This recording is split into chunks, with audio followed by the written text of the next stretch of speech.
Hey everyone, welcome to LimitLess Radiocast, episode 87. Hanging out with Zach Maslany today. He's a Brazilian Jiu-Jitsu black belt under the amazing Eddie Bravo. Also the owner and lead instructor out of Finishers MMA, 10th Planet in Bethlehem PA. Listen, man, we get into some awesome conversation. We talk about some YouTubing, some podcasting, how today's BJJ techniques have changed to go to the social media platforms, how you got to train smart, train well. We have some great conversations with Zach. So sit back, relax, throw those headphones on, and enjoy the show. We'd also like to thank all our friends who help and support Chad and I do this show each and every week. Magic City Brewing Company located in Akron, Ohio. LimitLess Tape, M&H Beans, Gateway Dental Care, Lashley Nutrition, Supplements and Supplies, Thomas Webb from DeHoff Realtors, Lanky Fight Gear, CBD and non-CBD Pain Relief Cream, BattleBomb.com, Red Tail Tattoo Company, Candry Law LLC, and last but not least, James Klingerman's BJJ Foundation. Check them out for amazing BJJ techniques, help, and instructionals. We'd like everybody to welcome our newest sponsor of the Limitless Radiocast, OldBonesTherapy.com. You guys can go out there and follow them on Instagram and Facebook. They have amazing products that are going to make your body feel better and perform better. Compression knee braces, compression ankle braces. They have compression socks, shin sleeves, insoles for your shoes, all kinds of equipment that makes your body feel better. Things that Chad and I need, definitely myself. So look in the future. Coming up at you guys will be giveaways. We're super happy, super fortunate, super blessed to have OldBonesTherapy.com with us here at Limitless Radiocast. So guys, go out there and check them out. Support them. Buy some things. You're supporting them. You're supporting us. What's up, everybody? Welcome to the show. So Chad and I have the privilege and honor to hang out with Zach Maslany. I screw him up all the time, Zach, so I apologize greatly. He is a Brazilian Jiu-Jitsu black belt. See, today it's Friday, 1:00, and I'm completely off my game. He is a black belt under the amazing Eddie Bravo. He is the owner and lead instructor of Finishers MMA, 10th Planet, Bethlehem in Bethlehem, Pennsylvania. And Bethlehem. Dang it. Yeah, Chad just told me this earlier. Where Jesus was born. Right. You know? I'm completely off today. He has an awesome YouTube channel. BJJ fanatic stuff, Jiu-Jitsu X stuff out there. I would encourage you guys to go out there and follow him on Instagram. Obviously, we always have all that stuff in the show notes, and we'll have Zach say that. So now that I've screwed up and took everyone's life away for 2 minutes there, here, you have it back. Zach, thanks so much for hanging out with us. Thanks, man. Yeah. Dude, thank you guys for having me, man. It's all good. You know what, man? I'm horrible at the intros too. I always feel like I'm gonna say something like really stupid, I either mess up their name or be like one of those concert guys, like, "Are you ready to rock Kansas?" And be like, this is Kansas. Yeah, right. Everybody throws something at you. That's me. Thank God for Zoom. I would get If we had person to person, our guest would be like, guy's an idiot. I'm like, they're already like, he's an idiot, but I'm an old idiot. So yeah, but they're listening though. So right. Exactly. How long you been podcasting, man? I know you've been doing it. So actually the first time I've ever heard of it, one of my buddies, he was a high school friend of mine. He eventually moved out to California, and he went out there to do stand-up comedy. And I think one of the things he realized first, like, I got to get big on the internet. I got to do internet stuff. It's just the way it's going right now. And he started a podcast. It was just called the Sean Green podcast. And I would just always try to jump on it and just talk about fights or whatever. Now he has a podcast that's pretty successful. It's called the Sports Gambling Podcast. Oh, nice. Yes, I've heard of this actually. Yep. And before that, he used to have me on every now and then as to do the MMA, UFC stuff, talk about fights, or he would just do a segment on his comedy show before it was called the Sports Gambling Podcast. He would just call back home and just be like, "What's going on in Bethlehem with some of the old high school kids?" And I would just tell him some stupid story, and that was it. But that's how awesome. That's how I first heard of it. And then I never had I never had a reason to do my own podcast until once we really started at the school, everything got really moving there. And I was like, you know what? you only have 10 minutes. And this, one of the reasons why I started is you only have 5 or 10 minutes to talk to your class or your students or your team. You know, people are busy during the week. They're coming, going to work and everything like that. And I was like, you know what? If there's a reason to have a podcast, I might as well start one just so I can talk to my guys about mentality in jiu-jitsu and competition and, you know, just the do's and don'ts that come into class and things that, you know, piss me off, things that we really like when guys do. And it gave me another opportunity to hype up all the stupid stuff I'm doing, like tournaments and gear and like, you know, some of the podcast notes and because originally it was called the Finishers podcast, the first one we started, and some of the notes would be like, this is just another way for Zach to promote all of his shit. Plug. And I was like, yeah, I mean, that's the reason why I started it. So you hit the nail on the head. It was basically just to promote stuff. And like I said, talk to my students more, because I feel like in long form, I can really explain things better than I have 5 minutes in class to really, you know, talk to them, and people are going to the bathroom and they're not really listening anyways because they're tired or whatever.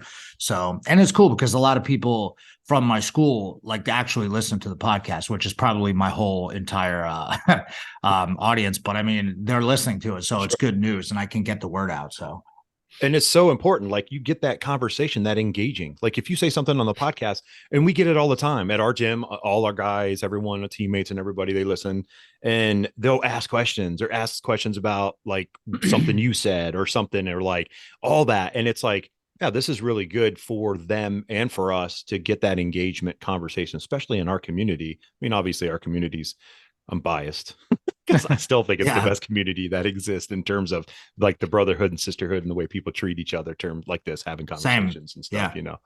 But, and I like that, how Zach, how you said you started it just to talk to your team. I mean, I never even thought of it for that reason. You know what I mean? Like, and it makes me think, because the other night we had a packed class, jiu-jitsu and kickboxing kind of go on at the same time. And we were trying to go through some announcements in class, and the kickboxers are hitting mitts and being loud. And so that totally makes sense on how you get it out there another way. Yeah, it's impossible to really get a hold of everybody or really talk to people, you know, but some people, it might just, you know, there's so many things that it could do really with, you know, people could get hyped up about coming back. Maybe they haven't come back in a while. They randomly go on YouTube, they see it there and they're like, oh shit, you know what? I got to get back to jiu-jitsu. Or, you know, like I said, I am plugging all the stuff. I mean, you know, DVDs, whatever. If you're just going to be a full-time jiu-jitsu guy, like that's one of the ways that I can get it across. And now, like you said, with gear, you know, we're always doing some type of new gear, and like so-and-so's like, oh, I didn't know about that. Like, well, how didn't you know? We've told everybody. Yeah, I know. Like we're throwing like a big, you know, we're always having events at our school and everything. And I'm throwing like another big summit thing. And I saw that. People will have no idea, but they'll hear me talk about it.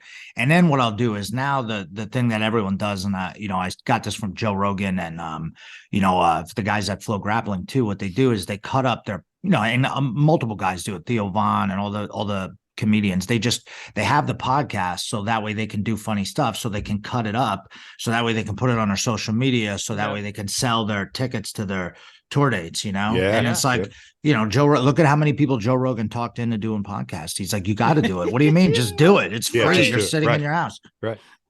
We get that all the time. You know what I mean? Yeah, but it doesn't take a lot to do it either. Like, people are like, oh, you got to do this, and you can. I get it. You can invest $1 billion if you want to make it the greatest thing ever, but you could still make it super great, have great conversation, have a really great show, and be right in between. Like, you know what I mean? Just know like where to be. You don't have to like break the bank to do it. And it depends on where you're going. And I understand, especially with social media now, like, you know, there's so much out there. Like Chad and I talk about all the time. Like, it's insane. It's and like that transition, how much did you see that like going, wow, wait a minute.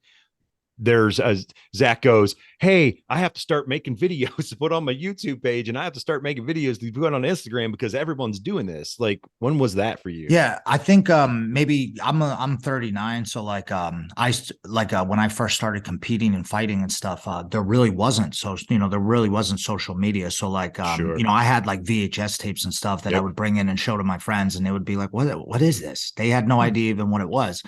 So like I could never really, it was hard to like promote yourself back then, you know. But now, you know, once Instagram, and I remember getting Instagram, and I put up a couple, you know, it was the original like format of Instagram I like remember when I first got it, like their beta version or whatever, where we can only just filter pictures. Right. And there was no like different sizes and all this different stuff. And, you know, once it started really getting popular and I was like, wow, maybe I should, I was like, And then I remember, guys had, like started putting techniques on YouTube. And I saw that too. And I was like, interesting. I was like, maybe I should start putting stuff on YouTube. I was like, I have a lot of old footage.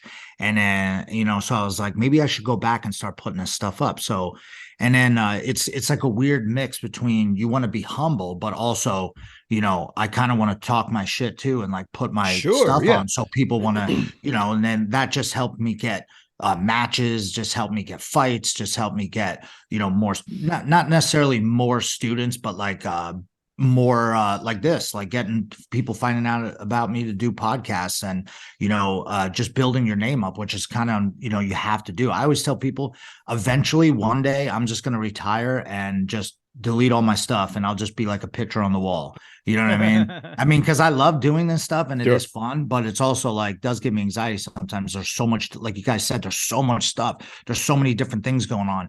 And I'm always trying to think like, how can I make this easier on myself? But then somehow I always make it worse. You know, where I'm like, I have more stuff. Now I got to cut up clips for this or whatever.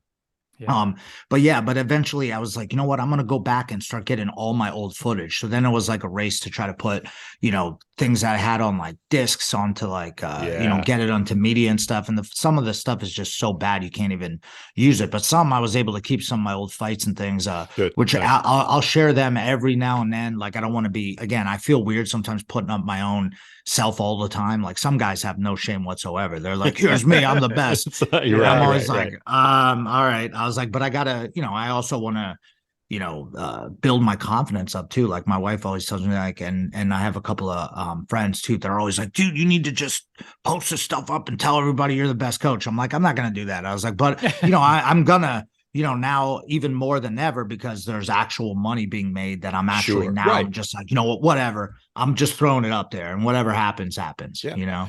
And that's a good direction. Like I've told this to Chad, I tell it to a lot of people all the time, teach my kids this. I go, if you just do one thing and one person gets it, one person walks away and it's like, wow, that technique was exactly what I was looking for. That hand was totally different than I've ever seen before. And that's works to me, to my advantage. That's all that matters. One person, because that's really not, at the end of the day, it's not going to be just one person. It's going to be multiple people that actually walk away with that. So I always tell people the hardest part about breaking your mind is believing in yourself in order to do that, especially in this world, in the combat world, like, because there's still a lot of ego there and a lot of toughness and strength and men and testosterone, you know, and all that kind of stuff. And it's like, oh, he doesn't know what he's talking about. It's like, nah, he actually does. And you do too. You know, even if you want to dog that person, you know what I mean? So it's like, no, put it out there, put as much out there as you possibly can, especially that old school stuff, because no one gets to see that anymore. Because it's all so like, no, we're doing this now. And this is how it always works. You know what I mean? Chad's very big on, you know, one of our mottos at the gym, X-Pass. Like X-Pass is our X-Guard, X-Pass. Like that's our big bread and butter at our gym, and passing guard. And a lot of people are like, oh, that's like crap. Like we don't do that. Like that's old school stuff. It's like that, but it really works.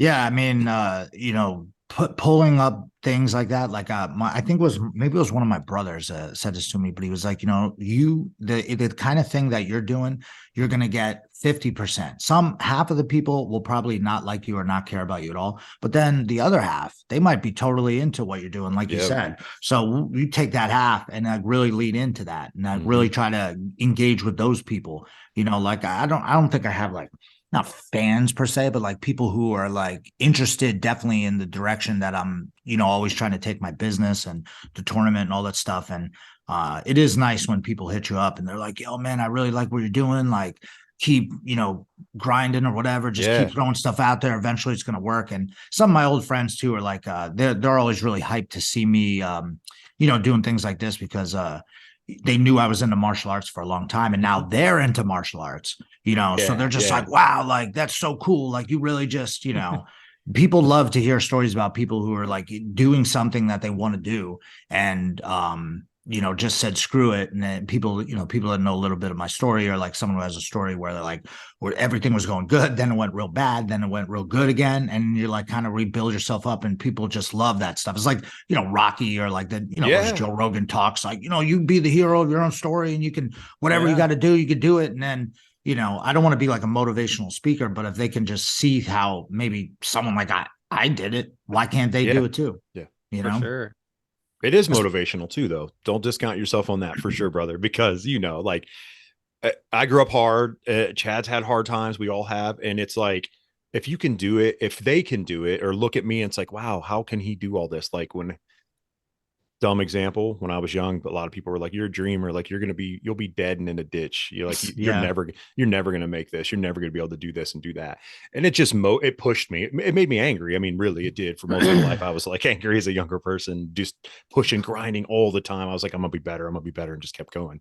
But I do think like those stories help people now go, you don't have to do that, man. Like, don't listen to that stupid nonsense that people tell you that's dumb. Like, listen to good stuff, like you and Chad coaching, like good students and passing forward the greatest martial art on the planet. And I think, a lot of that stuff I'm sure is based on jealousy too, right? That you're doing what you're doing, and people just don't understand motivated people. I think sometimes, like, I've been in martial arts my whole life, started with karate back in the day. And I remember I didn't find jujitsu until I was 29 years old. I'll be 48. I'll be 48 this year.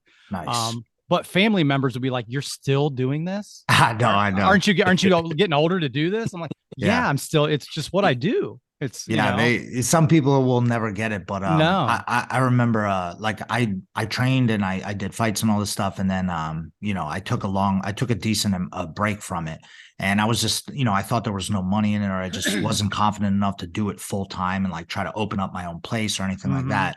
So I had like a rough patch, and I was like living in my buddy's basement, and I was like, all right, I'm gonna open up a school. This is the time to do it because I got nothing else to lose. I might as well give it a try. While I'm working random jobs or whatever.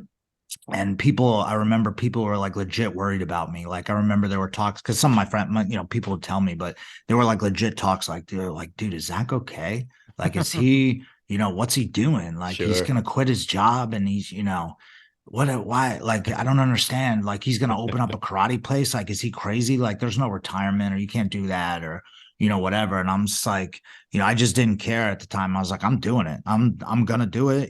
My parents, like, they didn't really help me out, but they were like, okay, like I hope you know what you're doing. Like, right, sure. You're like same thing. You're like 30 years old. Like they're like, you might want to, my dad's, well, you can just still keep a job if you want. And I was like, yeah, but I mean, if I can somehow make some money doing this at first, and who knows what would come of it, Yeah.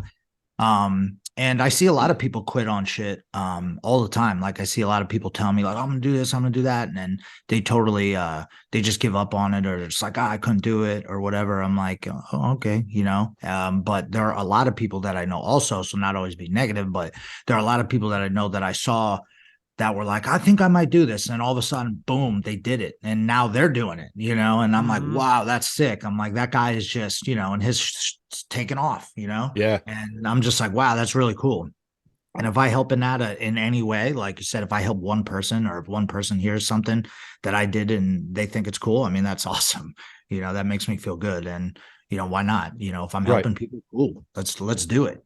Yeah. It's like a great goal in life. Like, hey, it's not just about me. It's like, try to help somebody, man. Sometime, no matter what. Like, hey, I held a door for somebody today. I just saw Tom with the Blash. He's like, just woke up. He held a door. He just posted this. I think it was like yesterday, maybe this morning. Even I read it, and by already this morning, I've held the door for two people. Told the one guy he had a nice shirt, and the other guy had a nice tattoo. He's like, guy seemed happy. I was like, you know what? I was like, I do it all the time. Like, I'll hold doors anywhere I go, and I'm like, wait, if someone might be 10 feet away, it's like, man.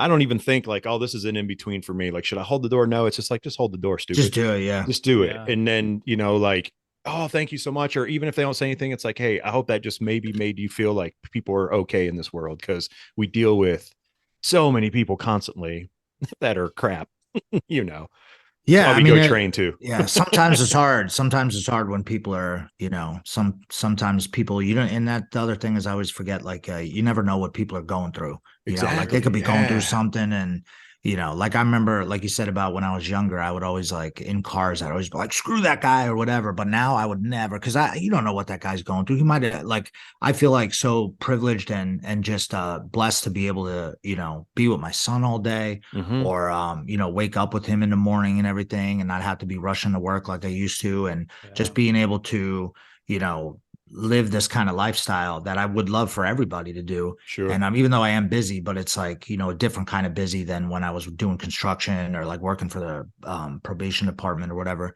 And like, if I see someone who's really pissed off, sometimes I'm just looking, I'm like, where when I was younger, I might've got pissed off back at them and like tried to fight fire with fire. But instead I'm like, damn, feel bad for that guy. You know what I mean? Like he's flipping out and I'll just be like, oh, hey, I learned that from John Jock a lot, one of my favorite jiu-jitsu guy out of anybody all time is John Jock Machado. And dude, he is like everything. He's like Master Yoda. Like everything he says is just like deep and makes you think about it. And he'll just hit you with like real, like I know he's told stories before on some of the podcasts, like someone like, got upset with him. It's like, he's the type of guy that he's always in that mood to where like he walks in the room and everyone is uplifted all of a sudden, like I'm sure he gets mad at stuff. He's not like, immune to that kind of stuff. I'm sure he gets pissed, but like, he just never, like when he's around, like it's emotive, like it's just instant, level up motivation, like like when he gives like a speech or something like that, you're just blown away. You just want to run through a wall for him. You know what I mean? Yeah. That's how he is. Like we had him at our school. And he did like a 2-day no-gi seminar, which he never did before. And so he was at, we got to go out to dinner with him and stuff like that. And just the whole weekend, he was just so cool. Like just, he'll grab you, he's one of those guys where he'll like come up behind you and grab it. Like then I was at ADCC and I like snuck into the one area where, all the like him and Henzo and all these guys are hanging out. Yeah. And, I know John Jock. So he's like, hey, my guy, what's up, brother? And I'm talking to him. And then he just, I'm sitting there watching PJ Barch go against JT Torres. And he's just behind me going like, hey, my guy, like grabbing my shoulders, like, look at this. I told you PJ could do it. I'm like, whoa, this is insane. And he's just that's how I feel like I want to be. Like, I'm definitely not, I got a long way to go, but like, that's how I want to be. Like, I know I have high energy and stuff. Sometimes I am trying to be quiet because my son's upstairs, but I'm sleeping, but, I don't like when I come to the school at night, like I'm probably there, the least out of the guys that work with me or for, or that work for me or work for the school. I mean, and a lot of the guys like one of my partners, Andrew, he's there all the time. Like him and Jimmy are there all the time. John Blank Thor, he's either at Allentown or he's at Bethlehem or he's doing his own training. These guys, they're working a lot and I'm probably there the least.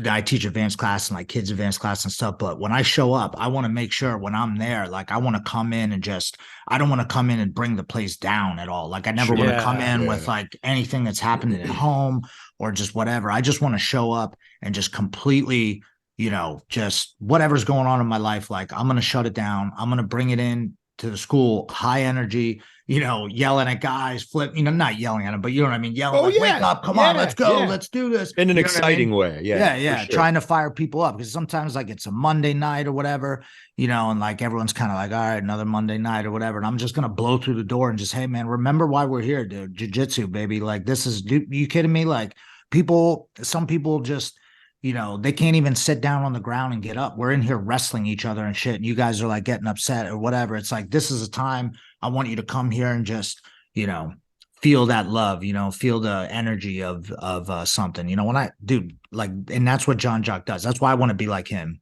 I don't know why I got off on a tangent there, but that's all right. That's good. Yeah, that's perfect. Yeah. Because it's true. I mean, we go to train all the time, and people that don't train in Brazilian jiu-jitsu, whatever, they don't understand this. Like, I'm a late bloomer. Like 42 years old, right, Chad? I think 42. I screw this up every time. Only my coach remembers how old I was when I walked in the door. Yeah. But it was something I'd never, I wanted to always do, but never thought I could do it. And then having the confidence just to go walk through the door and then fell in love with it, got the family that I never thought or that existed. You know what I mean? Like people from, ex people that spent some time in jail, to cops, to doctors, to everything, all in between, everyone, and no one cares. And it's like, wow, this is like the greatest melting pot on the planet.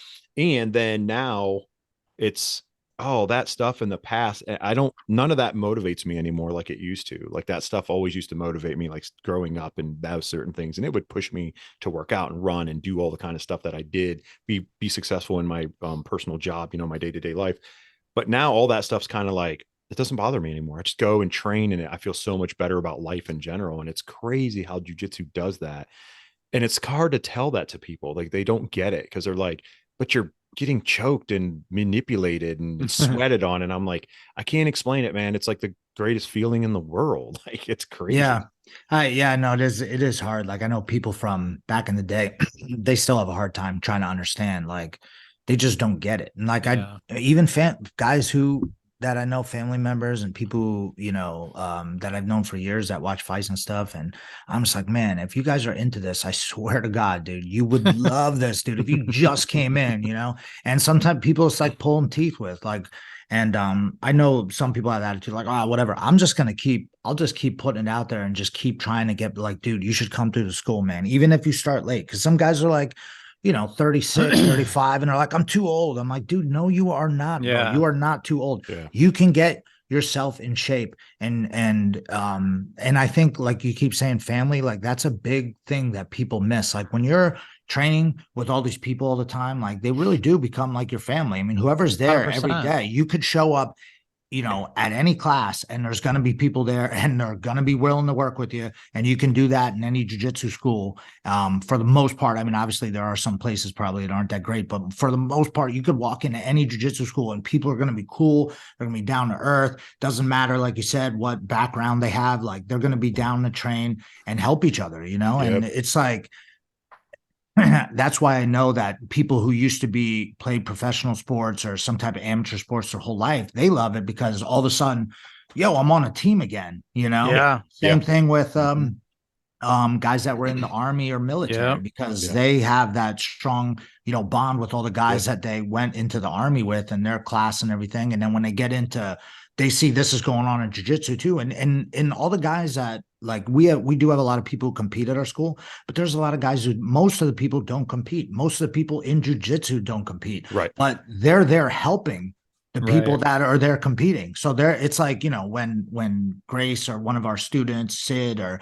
Thor, when they win, like, it's like everybody won. Everybody gets excited. Yeah. They're like, yeah, I roll with that guy all the time, and then they're telling their friends like, yo, you don't understand this guy. He's choking me out 3 times a week, and it becomes like that family thing where you're like, oh, I could just hit these people up, or like one of the guys goes through hard times, like, and he needs stuff like, whatever, moved or whatever. All of a sudden he's got, 10 dudes at his house helping move, one of our guys' moms needs something, you know what I mean? Like people are always helping each other out. Like we have a pretty good kids program, and the kids that we don't have that many of them, but the kids that we have, like they're about it. So like the parents are always working together, and like they met new people. And then I see people doing business with other guys that I didn't know they even knew, but they both kind of train at the school. And all of a sudden this guy's, fixing this person's car or whatever. And like, people have no idea about that. I'm like, you're literally locking yourself into a whole nother community of people, and not just your own school, but imagine like, when you start branching out into the rest of jiu-jitsu and you see how cool guys are, where like you could get some of the top guys to just respond to you if you messaged them or something, or you could go meet the guy or roll with them or go to a seminar. And like, 100%. Eddie Bravo might put you in, he might choke you out like at the seminar. You know what I mean? Right. Exactly. Like you're plugged in, and not just for the training aspect, but for the meeting people. And like, if you owned your own business, I mean, I would be at, are you kidding me? Like at the dojo, there's just people on top of people on top of people. And you're like, one guy owns an appliance place. Everybody calls him. One guy's a plumber. Everybody calls him. Like, it builds great netting. It really does. It's a million people. To be honest, it does, man. It's like the networking's great. And literally even guys who, piss us off, that come into the school that like don't train properly, or like we gotta, teach them, or like whatever, guys that are like that one guy where he's like kind of annoying, but like it doesn't even matter. We still accept everybody in. Like, even if you don't get it at first, we're gonna try to guide you to where you do get it. Right. So like we're willing to take chances on people. Like, we let so many people train. Like, it's crazy. Like, people, you could just walk in, whatever. You could have no friends and just walk in and still be a weirdo. And people are going to be like, all right, yeah, cool. Exactly. You know what I mean? Yeah. Be like, that's just that guy. I mean, he's all good, Right. And everybody's cool with it. We have a guy like that at our school. Do we? Yeah. Trace. Oh yeah, nobody likes Trace. No, I'm kidding. He's a great kid. He's like 23 years old now. Yeah, and we bust his chops all the time. He's like everybody's little brother. He is everyone's little brother. But he's that guy because we're always like making fun of him, like about that stuff. It's like but I'd die for that guy. Like, I'd give him anything he needed. You know what I mean? And that's the kind of connections you make, man. Like, I want him to be the most successful he possibly can at this and anything that he's doing in his life. So hell yeah.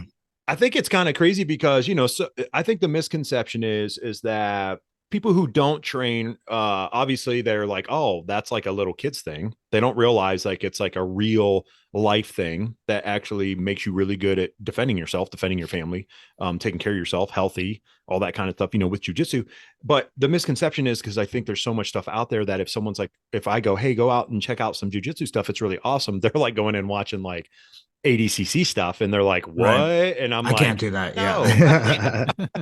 Like, I can't do that. I never will be able to do that. I'm a hobbyist, man. Hey, everybody. We're going to get back to the show in a minute. But first, Chad and I want to share with you an amazing company that we have brought on to the LimitLess Radiocast, 28bands.com. LimitLess Radiocast at checkout for a discount. These are amazing resistance bands to incorporate into your day-to-day activity training. They're easily wrapped up, folded up, however you want to do it. They go right into your gym bag. They take up absolutely hardly any space at all. They are amazing. Chad and I have been using these day to day over the last several weeks now, and it is making a huge improvement on both stretching, strength, anything. I can't even believe I haven't used these before. I'm telling you guys, go check out 28bands.com, Limitless Radiocast at checkout. Check them out. Yeah, so this is that's a good lead into this. Like, so I been really getting into like before I was just kind of like letting it go, like just, hey, we're like, I'm successful, like I'm doing good, and I'm not going to really give it 100% business wise. And I let some things slide and stuff. And now over the past year, a year and a half, I had a son. So I'm like, all right, now I really need to get it together so that way I can actually start. A lot of people don't want to talk about this, but now I really want to start making money. Like, I want to make sure that I am able to retire doing this. I don't have to get a real job when I'm like 60. And I want to be able to give this or something to my son. And I want to live a good life with, my family. So I'm like, all right, I'm going to get this 100% together. Went through some changes at the dojo, figured a whole bunch of things out. And then I was like, okay, I need to sit down and like look at how we're signing people up and how we're getting people in, because there's so many people, like, even though there's other local schools, there's so many people. There's so much food to eat, if you will. There's like a million guys. Like, Pennsylvania has 13 million people or whatever in it. Like 2 years ago, they did some check. It's probably even more than that. The Lehigh Valley is like constantly expanding. There's people moving in from other states all the time, so, and they're building like just huge, like, apartments and condos and houses all over the place. And I'm like, man, there's so many people in this area, but how do we tap into it? If there's hundreds of thousands of people here and we have, 200 students, I'm like, man, that's not that great of a ratio. We should be, more people are into this than I think that number. So I'm like, we got to start looking in. And the main thing I found was I feel like people were just scared. They were just, watched ADCC, didn't know what it was, thought they would have to fight right away when they go in, thought like people wouldn't be as helpful they are, or whatever. Who knows what they're thinking? I've had guys say to me like, well, I don't want to come in because I don't want to get ground and pounded or whatever. I'm like, what are you talking? What are you talking about? Right. I'm like, dude, have you ever, and they won't even give you the time of day to come watch a class. So what we changed, is one of the things we changed is we just want to make the barrier for entry for people to sign up easy. So that first month or however you're going to do it, like there's always different tactics to get when you get people in to like not make them like it, but like feel comfortable enough to like even walk through the door. And that's the thing. We got to make them feel comfortable, let them know, you know, hey, you're not going to get hurt. Like, you know, you want to, you know, let's talk to you why you want to train. How can we cater your training to you, what you want to gain from it, all that stuff, making it cheap enough to where they can do a whole month, you know, for $99 or whatever, that they can, you know, train that whole month. And then we give them different incentives to like train 10 classes in a month, you know, and then we'll give them a rash guard or whatever. So that way they feel like, okay, I got 10 classes in, you know, I've trained a little bit. I've been on the mat. They see how nice people are here. They see how people want to help you. And then next, you know, they're hooked. You know, but in the beginning, sometimes it's tough. People come in, oh, how much is it? Oh, I don't know. I'm gonna have to think about it, you know, or they don't even ever take the class or whatever. So like we just, you know, trying to really hone that in and make it really easy for people to want to come in and train, you know, and feel comfortable. Like I'm not gonna get hurt, or like some fighter guy's not gonna punch me in the head or whatever. People just don't know, and it sounds so dumb to us when we hear that. Like when you guys hear that, you're like, what? But what are you talking about? Yeah, but other people literally still to this day say that to me. Like, you know, it was maybe they seen Conor McGregor, maybe they seen someone's, you know, the Instagram, you just see someone's leg get broken or whatever, and they're just like, you know, I could never do that. I'm like, bro, you'd be surprised. There are women in there that are like 105 pounds, like wrestling around. There are guys that are like in their 50s. There are people that are, you know, coming back from knee surgeries and shit like that. And they figure it out. They figure out how to do some type of training, you know, even if it's not, you're not going ADCC level. Even I've had to tone it down a lot, like just because of, you know, I got a lot of miles on me. So I had to like tone down training a lot, even though I didn't want to, but I'm figuring out how to train and how to still roll with the younger guys and everything like that, being a little bit older and not competing anymore, not being in as great a shape. But it's like, you know, you can figure it out. You can get in there. You can start working out first. You can do kickboxing. Like we'll just suggest people like, hey, you got a bad knee, do kickboxing first. You know, you're not, you know, you want to lose 50 pounds before you start training or whatever. Start working out with our guy, Josh, and he, you know, start lifting weights and doing workouts and stuff. But you can figure out how to do something. So like, and I want to make our fundamentals beginner class, like, you know, anyone could just jump in and take it, you know, like really working with our guys that teach the fundamentals. Like, man, you got to make this fun, get people moving, but also teaching them techniques, but not going too deep to where their mind is blown. You're like, all right, here we go, guys. We're going to start in, you know, half guard, and then we're going to have a lockdown. And it's like, dude, people are like, wait, what? You know, so we're definitely working on that, like trying to come up with, and a lot of guys are doing this now, but like coming up with more games as opposed to just, hey, let's shrimp down this is a new thing I'm starting with the guys. Like instead of having the adults and the kids shrimp down the mat and like do like, we call them hip walks and like do all these moves where they're running around. And I'm still doing this, but I'm working on like an actual format. Like instead of just running around the mat, because I only got them for an hour, and some adults, they're busy. They're only there for an hour. So how can I teach them still, but not too much? Because you go to John Jock's class out in California, he teaches one move. He might teach us a position, like here's how to control from this position. All right. And then you go, oh, here's a Kimura from this position. And then it's just get side control and battle live. And then it's like 30, 40 minutes of battling live. And then he bows the class out. We do some sit-ups and push-ups and stuff. There was an hour. And then if you want to stay and roll for an hour or however long until the women come in and kick you off that are cleaning the mat. And that's what you do, you know? So I like that kind of format. Whereas before I felt like I was teaching so much. You know, I was teaching like a million moves, and I'm like in there just, you know, throwing heat, like you do this. And then I'm just like, whoa, hold on a second. You know, and then I see a lot of guys who run just not like beginner classes, but they run mostly competition teams, like where they just a guy, they don't teach any fundamentals. They don't ever have to take a guy from white belt or knows nothing all the way up to like knowing how to do stuff. They just simply walk in and have all like purple belt level, you know, or blue belts that should be purple belt level guys. And they just run a comp practice, you know, and a lot of the way those guys do it is they don't need to teach very many moves. They just kind of teach like a situational stuff, you know, and like, you know, submission escapes, you know, every now and then, but like they don't have to teach very much. They just kind of got to run practice, like, and that's cool. I like that idea, but I'm trying to take a little bit of that, and still you have to teach people. I know those guys will disagree with me in this, and that's fine. But they think I don't teach any moves. I don't teach any moves. They just figure it out eventually through all the different games we're playing. So really, they're still teaching moves because you have to show them the positions and stuff. But like at a certain point, you have to make people understand, like, okay, if I'm going to break the guy's leg with a heel hook here, there's some mechanics that are going on. You know, if you don't show people the proper way, they're going to be doing it wrong for a long time. So eventually you're going to have to show them, you know, this is how I do an armbar. This is how but I feel like that mindset of just, okay, I only got an hour. How can I maximize jujitsu as opposed to just, okay, do a workout? Like I might have to tell people like, yo, come 10 minutes early, do a little warm up workout on your own. Cause we have a pretty big space.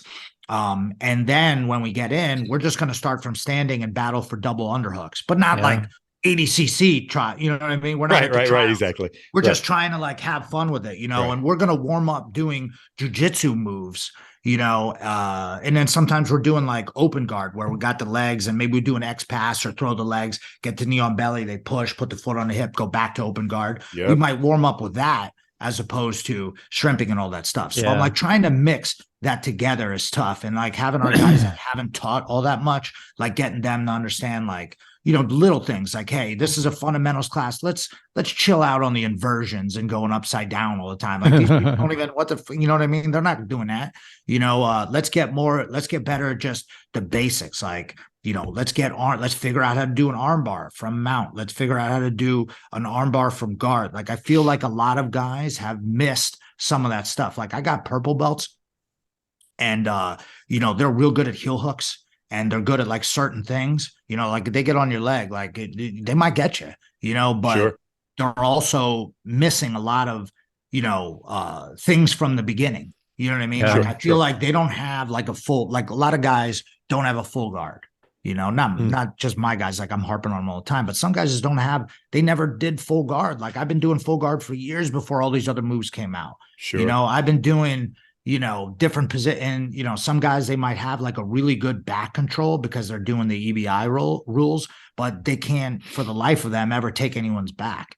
So it's like, you know, I feel like it's such a hard mix. That's why that's one of the reasons why I love teaching, you know, is just trying to figure out what's the best way to do it. And since I have an ego too, but I'm definitely willing to always learn. And that's one thing jiu-jitsu has taught me, but I'm always changing stuff. Like one thing they can expect training at Finishers MMA, 10 Planet Bethlehem is never going to be the same. Like it's never, you can get used to it. Don't think you're going to get used to the way I teach class or the way the other guys are doing it. Cause like we're always going to change, but we're always going to keep those core principles. Like we want to have those main things there, but we might change it up a little bit. We might, you know, keep you on your toes. And I think that's fun. I think it's fun to keep people, you know, engaged, but still like now teaching less, I can go over, you know, not more fundamental stuff. Like I'm like, hey man, we need to figure out how to just do, you know, a mount escape. You know? And I think what you said too, Zach, on Terry's heard me say it a lot. We're warming up with jujitsu moves. You know, back when we started, like I remember just running in circles around the mat, right, to warm up. And it's like we only ran one direction. They never said go back the other way. You know, like, what are we doing here, right? So that's you know, we got to learn to shrimp and do some of those moves. Like, man, I used to hate doing the somersaults forward and backwards. I'm all dizzy. It's like what's going on? Oh my God, yeah. You know, let's warm up with some real jujitsu moves. That's what we're here for. So. Yeah, that dude, Marcelo's, man. I don't know if you guys ever been to Marcelo's in New York, but he would have people for the first half hour, and this is probably the way they used to do it in Brazil, but like the first half hour of a 2-hour class, you're running in circles or whatever. Like at least it was, maybe I'm saying a half hour is too long, but Tiger Schulman's, they used to do that with their team, to just run in a circle forever. I'm like, but then they were doing like partner drills, like get the person next to you, throw them on your back and like run with them. Like, I'm like, dude, then people are falling down and like, it would get crazy. It would get crazy. That was the days when guys got, well, like you said, Zach, like you're smarter in your training now. Age, time, you've put a ton of time in professionally fighting, you know, all that kind of stuff. So you have the miles on your body, so you get smarter. And actually, we've talked about it on the show before. I think people train smarter now because of guys like you and Chad that speak of what you used to do back in the day. Yeah. Like how it was really hard. It was like people were getting hurt. They were, and that's how it's supposed to be. Like, that's what the thought process was. That was the mindset versus now it was like, yeah, you don't have to kill yourself like that all the time. You know what I mean? You can still be very successful and very. Well, and I think we've said this before. We take care of, like, you know, Zach said, you want people to feel safe when they come in, right? We didn't have those talks when we first started jujitsu. Like, hey, you know, I tell a brand new guy, if you're gonna roll, tap if something hurts. You know, say it, right. Yell it. You know, I got heel hooks my first class and nobody told me what to expect, you know, like, but we take care of our people so much better now. Yeah. Oh yeah. I think that's as much as jujitsu has evolved, we've evolved in that matter even more, I think.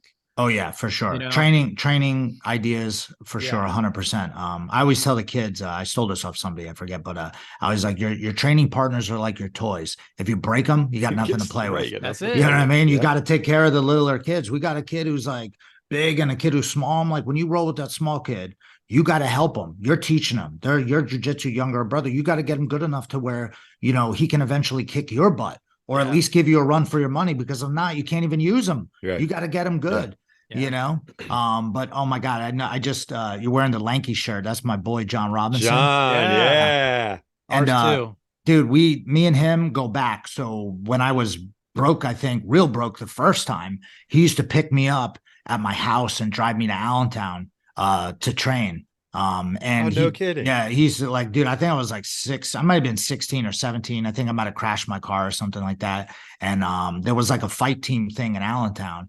And he would be like, and he used to come to our Bethlehem school, and I'd be like, hey, you know, if you're going over there, he's like, oh, I go to he went to college at Lehigh. He was like, yeah, man, I'll scoop you up. And he used to pick me up, and we would just roll over there. And you know, dude, me and him, oh my God, bro, we've beaten the great guy. He's a great guy. Yeah. I love John. Me and him been great friends for a long time. And we used to beat the piss out of each other. You know how I thought that was funny when I first really started getting into like more, because I started with MMA and you know, karate and kickboxing and all that. And I definitely had a love for grappling right away though, but there just wasn't as many moves and everything. But I found that funny when I got more into jiu-jitsu and guys were like I would never compete against my teammate, you know, and now I get it, because you know, we don't want to hurt each other like when we're competing, if we are a team, you know. So I understand where they're coming from. I get it. And you don't want to like go out there and compete against one of your friends. But when we were younger and teenagers and early 20s, dude, we used to fight each other all the time. I had to fight John in multiple competitions, I think, you know, where we did not just the grappling part, like where we actually, you know, hit to the body and like we're kicking each other's legs, elbowing each other and shit. Like, so I thought it was funny when they're like, you know, when the combat jiu-jitsu came out and they're like, oh yeah, like I will never fight another guy. Like the 10 Planet guys were having a qualifier, and the qualifier was to get into the second 10 Planet spot, because Eddie always will let 2 10P guys be in the actual 16-man bracket for like 25,000. Can't have 10 guys from 10 Planet. That's unfair. So they would pick the best guy, which everybody knows, you know, would be like Nate Orchard or like PJ Barge or something. And then everybody else would have to fight for the second spot. And the big contention was like, when I was thinking about doing it, and I was like, I'm going to do it if it's combat jiu-jitsu. You know, like I don't, you know, I want to hit the guys because that's what it is in the thing. And they're like, guys made a big stink about it. They're like, oh man, I'm not going to name names, but they're like, oh man, I can't do that. Like I can never hit one of my brothers or whatever. I'm like, what? I'm like, what are you talking about? Me and John, we would pound each other in the face.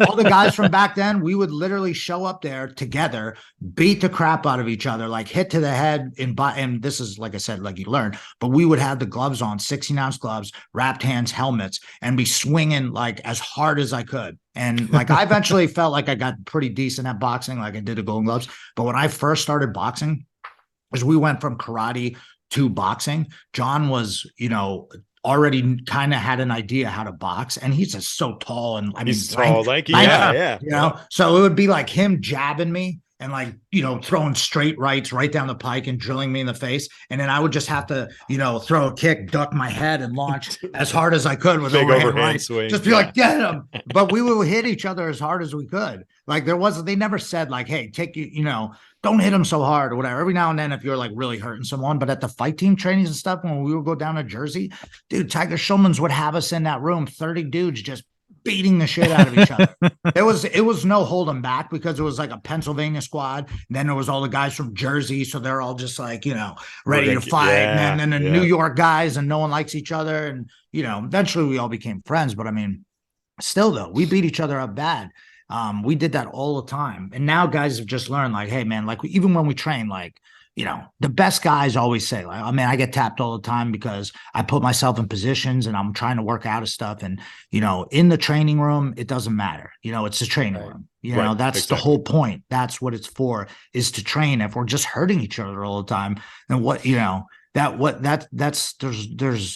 working against yourself, your team, everybody, and then you can't do shit. Like, even though I do this now as professional living, like, it's all I do is martial arts, you know, a lot of internet crap, but I'm on the mat all the time. Like, if I blew out my knee, like, how am I going to hold my son? Like, my wife will be pissed. Right. And she'll be like, dude, now I got to, you know, and I wouldn't be able to pick him up or whatever. And then I'm limping and everything. So, like, I do see that, like, if the younger guys want to listen to anything, like, do not hold out, just tap. Even if it's for a tournament, you will live to fight another day. No one remembers if you lose. No one gives a shit. Nobody cares. Yeah, I mean? A zero. Right. Exactly. Even the best guys, they lose, whatever, man. You come back and fight another day, and they're gonna like you because of the type of person you are, generally. Not, you know, there's guys, they were losing almost every fight. Like the Diaz brothers, they're getting beat all the time, but people are like their biggest fans. Right. Yeah. People are willing to fight other people for them. And you're like, yo, the Diaz brothers suck. Someone's like, what? You know what I mean? They're putting, like, yo, dude, like, no, yeah, right, exactly. But that's how people just like you because they like you. They're not gonna, you know, they don't care, like, you lost a match or whatever. And I say that too to the guys. I'm like, listen, if jiu-jitsu, if you're lost a couple of matches in jiu-jitsu competitions or fights, and that's the worst thing that's happening to you right now, then you got it pretty good. You know what I mean? For sure. Because you're out there competing. You're out there actually throwing down. You're healthy enough to fight, you know, and fight another day. I mean, why not, man? Just a lot of people are, you know, going through shit or just can't physically do it, and they would love to do it. And you're out there actually competing, man. I mean, I you know, anybody who competes or just, you know, is training in general, not just competition, but just out being able to train is huge. I really commend people for going out there, you know?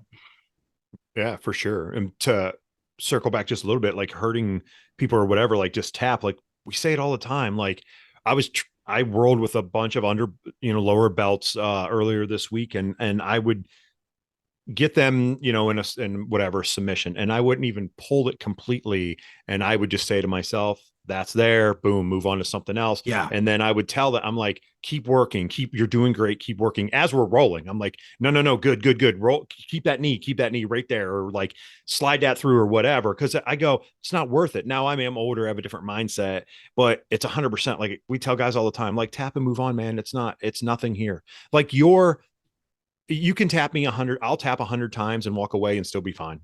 I might walk away and go, dang, man, like I got to work on that, and might drive home with the music off because that's my own, like, I know what I need to work on, but I'm not going, man, he's so much better than me. I'm going, dang, man, like I got to work on that. Okay. And it's always with typical upper belts, like, you know, usually a lot of stalemating and stuff through a 6-minute roll or whatnot, but it's like, dude, just tap. It doesn't matter. Like, you're not getting no trophy for this.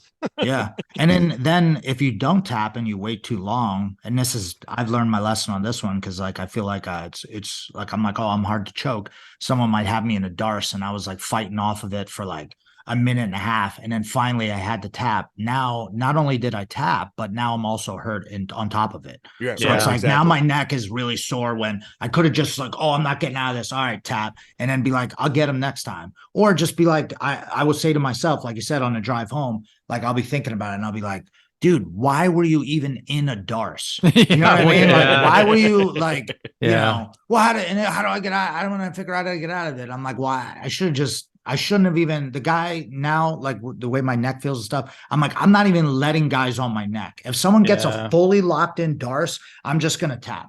You know what I mean? Like, I'm not going to hold out on it, because there's no point unless I get out of it right away. You know it's got to be an instantaneous type thing. Right. Because now I'm like, you know, I got one of my young guys, Sid, and one of my guys, Renee, too. Like, they both got long arms, got good darces. So like, I don't, you know, sometimes, and when I roll with them, I'm just not going to put my arms and head and neck in a situation where, you know what I mean? I'm just going to stay. It's just like when I roll with the guys that only want to leg lock me. It's the same thing. Like, I've let my legs bend pretty far before, and I've learned, like, okay, you know, even in competition, I'd be like, you know, the guy would be on the heel hook and like not have it yet, and I'm in the process of rolling, and I'd just be like, tap. and then they were like, quick, let go. And they're like, oh, did I get you? I'm like, no, you didn't. That's why I tapped like that. You know what I mean? Because I wanted to get the fuck out of that, Right. I don't want my knee to explode. And people are like, oh man, you got really good leg lock defense. I'm like, that's because I've been in a lot of leg locks and I learned when to tap. Now I just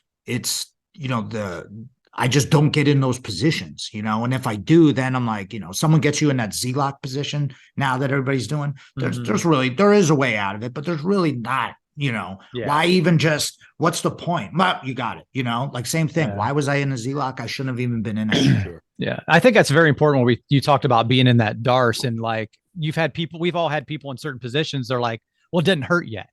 Yeah, I mean, it's gonna. But it's gonna. That, and even if they don't know how to apply it, where are you going? Yeah, right. You're just prolonging the round of sitting in a stalemate position of whatever. But I think that's important for people to think about. Like, okay, it doesn't hurt, but it's going to eventually. And where are you going? If this is jiu-jitsu, let's go. Like I'll tell guys at tournaments, like feel it out on your feet for a little bit, but you came here to do jiu-jitsu, not dance. So if it gets to about 2 minutes or so, pull guard, make something happen, do something, because then you're going to complain if you lose a ref's decision because you guys just stood there the whole time and grip fought. Yep. Hey, that's one of the reasons why I wanted to call it Finishers MMA, because, I never had that idea of, and I see guys do that. I know at a certain point they feel like, well, this is money's on the line, so I'm going to play the game. And I feel I will do that sometimes, or I will coach the guys like, hey, listen, like there's 2 minutes left. Just pull guard. Don't let him pass. Like you want to win this shit. Like we worked hard. But in order to be in that situation, you probably either took them down or did something, in the beginning anyways. But I mean, I'm just like, dude, let's get it going. Let's do something. Yeah. And sometimes like, I'll just make the first move, even if it's not what I normally would have done, just to get it, let's go, man. Yeah. Let's do something here. Like we're wasting time. Like I said, we've been doing this for how long now? Like, let's go, man. Let's just see who's got the best moves. And then whoever wins, wins. Yep. But at least do something. Like you don't want to go out there and not I mean, and we want people to want to like this. Like that's always the argument too, that people that do know it or do see it and they're like, it's so boring. And I'm like, it's really not. That's just, you're not watching good stuff. Yeah, you're not watching the right thing. Right. You're not watching the right thing. It happens at Finishers too. Sometimes at our tournament, sometimes two guys are really good and they're kind of afraid, just like in MMA, they're kind of afraid it's to it's in general for sure. And we're just like, well, now we called it, we'll be like stalling call. And then someone will throw like a flying armbar or some shit. I'm like, all right, now we're going. Now let's go. Right. Yeah. Now we're working. That's what I said about ADCC this past year. And this was my first year to like consume it all. I watched from Thursday all the way to the end, every day, consumed as much as I could. And I was just blown away because I've never watched that big of a thing before. And it was like, wow, these guys are moving and grooving constantly. Yeah. And then I was starting to question everything that I did. And I was like, and then I still was like, reel it back, Terry. I'm like, that's ADCC, you're only spectator. Okay. Just go watch and have a good time. It was ADCC was wild. Like it was one of the craziest things. The fans like were so into it. Like that makes it even more cool now that like before it was like in gymnasium and stuff. Now having it there like was crazy. The next one's going to be even crazier. And the year before that, I actually coached John Blank at it, and it was nuts, man. Like I'm like walking out. He's probably like freaking out. He's walking out. I'm walking out, and as I'm walking out, I forget who was going before me. I forget the guy's name, but Marcelo was sitting in the chair that I was about to go sit in, coach. So as I'm walking by, he just look, because he's the nicest guy in the entire world. Like, so as I'm walking by, I'm like, oh shit, this is crazy. And I'm like looking out and people are like, the crowd is filled, the whole crowd is filled. And he just gives me like little handshake, like, yeah, how you doing? And I'm like, and I sit down in a seat. I'm like, Marcelo sat in that one. I'm like, this is going to be nuts. And then John, he went against, Rustam Chiziev, that guy? Yeah, I know who he is. His whole stomach, chest, everything is full of hair. Yeah, so the Russian bear or whatever. So he went against him when he got him in the heel hook, and then he tapped him, and then the crowd went insane, and John stood up and he was like, and I was like, this is nuts. I was like, this is insane, and I've never seen anything like that for grappling, and it really, and jiu-jitsu, but it really made me feel like, wow, this is next level. Like it could definitely be, one of the next biggest sports. Yeah, for sure. I feel like it could be better than one of the guys, the MMA journalist, Luke Thomas. I just started like a quick clip of someone, Mo Jussim, the guy who runs ADCC, put up, and it said like, Mo Jussim. He thinks this could be just as big. If UFC really leans into it, this could be just as big as like some of the smaller level MMA shows, because there are a lot of people that are more people train jiu-jitsu than they train for MMA or UFC. You know what I mean? Right. So, seeing all that stuff now that's coming out, like, and with all the new signings, obviously with UFC Fight Pass and stuff like that, I was like, man, that's where we need to go. Like, I'm nobody, like, but I will sit here and say on our show that that's where it needs to go. Like, yes, we need people like that, and that push people and push the boundaries to get into that, because watching ADCC this past year and seeing how big it was in 2024, like, I can't wait. I'm like, hey, when the tickets go on sale, how do we go? And we joke about, hey, Chad will be media. Chad and I will be media. Like, whatever we got to do to get there. Honestly, just hit them up. I mean, they'll let a lot of people in for that. I mean, but this last, like I said, the past two, like, I would suggest anybody out there, like, if you're not going to go to the fights or whatever, go to ADCC. Get a ticket, fly out there, spend a couple of days, go see the whole thing. They did a great job with like the press conference before and everything. And I think what's going to set it apart for ESPN and UFC to really take control of this is that they're going to build the athletes. Like, how they do people are always invested. Like, I noticed this. If my wife, she doesn't really just want to watch random fights. She knows who, like, some of the more famous guys are. And we used to, we would watch it more. Now that we have a kid, we fall asleep really early. But what I did notice with her is if I show her the UFC embedded, or I don't even say like, hey, let's watch this. I just say, hey, I'll just put it on. And if she just watches the UFC embedded, all of a sudden she's invested. She'll be like, what's up with this guy? I'm like, oh, he's from Brazil, whatever, and then she'll be like, oh, who's this guy? And then I'll be like, oh, look, that's his family or whatever.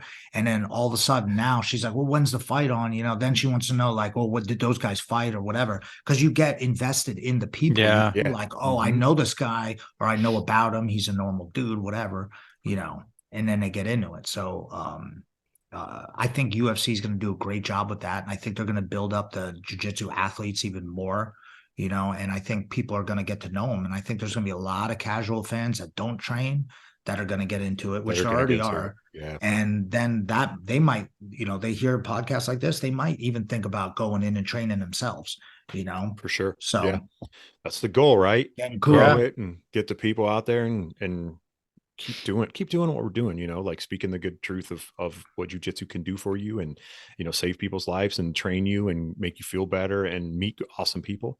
Like, I say it all the time on this show, like, Zach, in a million years I'm older, there's probably no chance I'd ever would have got to meet you. I'm super glad I did, man. It's like, that's a connection. Like, hey, I send you a message sometime, like, hey man, I hope you're doing good, like, keep doing what you're doing or whatever, you know what I mean? That's just not something, and in our world that doesn't get to happen in other people's worlds of doing what they do, I guess, you know what I mean? Like, professional athletes are friends with each other, but it's not like, and just their group of friends, but this is different. Like, the way this works in our community, we've talked about it. Or if you work at an office or something, you don't have that. Right. Exactly. Right. Yeah. No, I just have don't I have to be here? Like, so, hey, we've got you a solid hour, man, but I got to know, when did the tattoo craze start? When did you get your first one? I wanted to, when I was at like 18, I got some random ones, and I think my mom might have even taken me for one. So, and it was like a Japanese like letter or something over here. I don't even remember what it stood for. And I always wanted sleeves. I saw them and I was like, man, that is so cool. And I've always been a big fan of Japanese culture, and I really liked. I got a bunch of books and everything like that. And I did get to go to Japan once, which was really cool. Oh, good for you. And but they told me to keep my tattoos covered because I had them at the time. And they were like, hey, don't. The guy was like, come here real quick. He was like, because we went and trained the night before, or two, when I first got there. Like, we went right to a dojo and trained, as they told us there was a training session, and it was really hot and there's no air conditioning or whatever, and it's like kind of like below ground, so it's like steamy. Like, right after we got done training, I took my shirt off, and the guy's like, no. He's like, come here real quick. He's like, you got to put your shirt back on, dude. He's like, you got long sleeves? I'm like, no, why? He's like, I wouldn't wear those tattoos around all the time, you know. He's like, they might think you're in the Yakuza or something. Yeah. It's very common in Japan. Yeah. And it's just I found that it was like that's disrespectful. Like over here, like people take their shirts off and stuff like that. They don't really do that. They just, you know, go in and change in the thing. So I was like, oh, okay, like I don't want to mess with anything or whatever. And then but yeah, so I always wanted to get sleeves, and I didn't really know anybody to like do it. Or that, like, I didn't really know any like guys. And I used to work at a warehouse, and one of the guys that got a job there, he was a little bit older than me, and he got tattoos, and he got his whole arm done. And then he used to do wood burning, and then he actually started tattooing himself. So he was like, wow. Oh, okay. And he started tattooing his own leg. Like he was just literally tattooing himself. Yeah.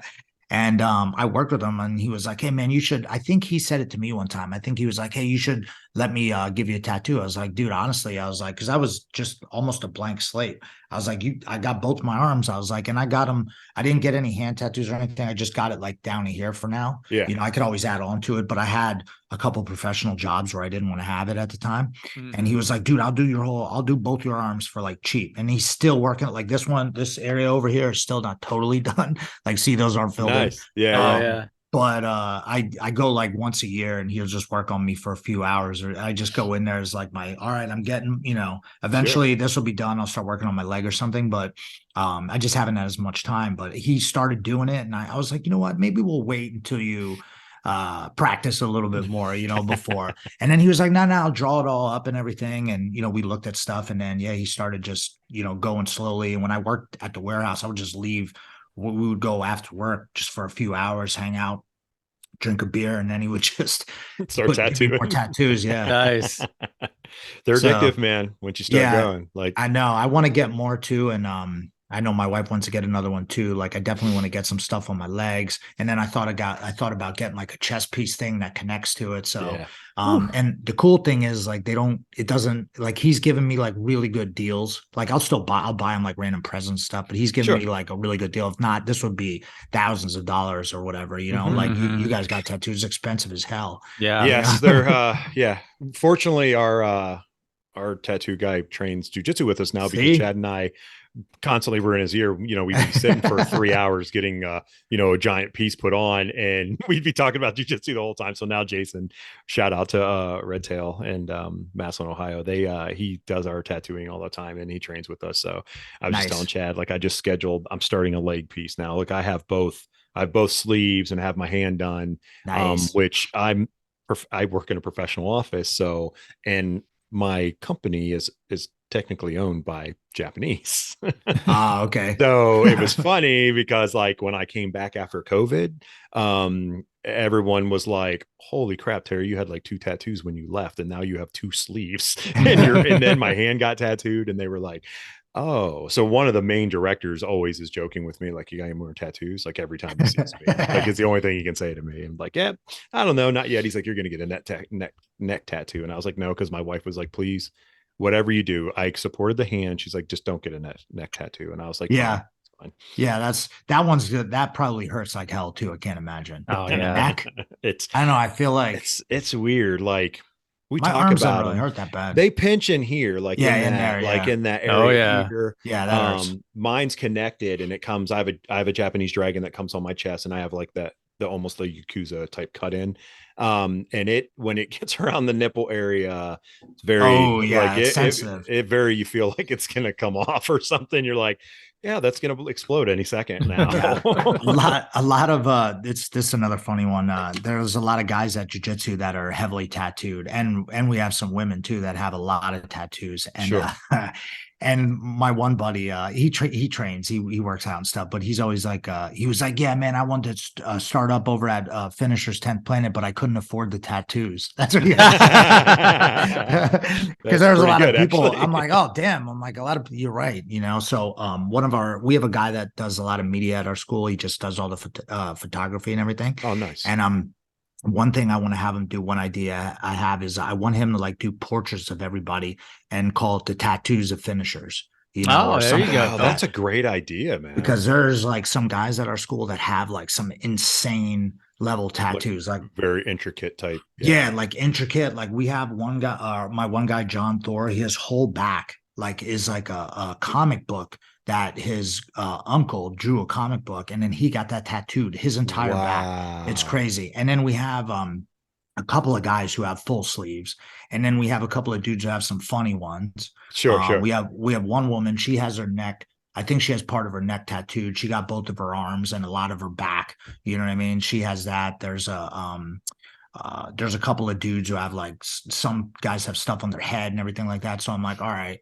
I'm like, I think this would be cool if he, like, you know, not even the guys who have like 1 million, but just if you have one that's kind of cool. Sure. Or like, even if I like some of the ones that the military guys have their, like, you know, thing tattooed, I'd love to get those. And like, you know, he can make like a book or a calendar out of it or something like that. That'd look really cool. Yeah, really cool. It is funny. I did have someone, was it last year? Yeah, someone was like, "You still doing jujitsu?" And I'm like, "Yeah." I'm like, "Why?" And they're like, "Well, you have more tattoos."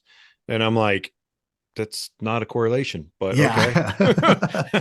But then afterwards, I was like, we leave, and my wife was like, "What did he say to you?" And I was like, "Oh, he like, did I still train?" And yeah, and then he said something about my tattoos, and she was like, "Oh," and then it kind of bothered me because I'm like, just because I have tattoos doesn't mean I train jujitsu, and just because I train jujitsu doesn't mean I have to have tattoos. Yeah, I'm like, dang it.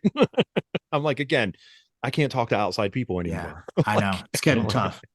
Like I can only talk to people like you guys, my friends. So.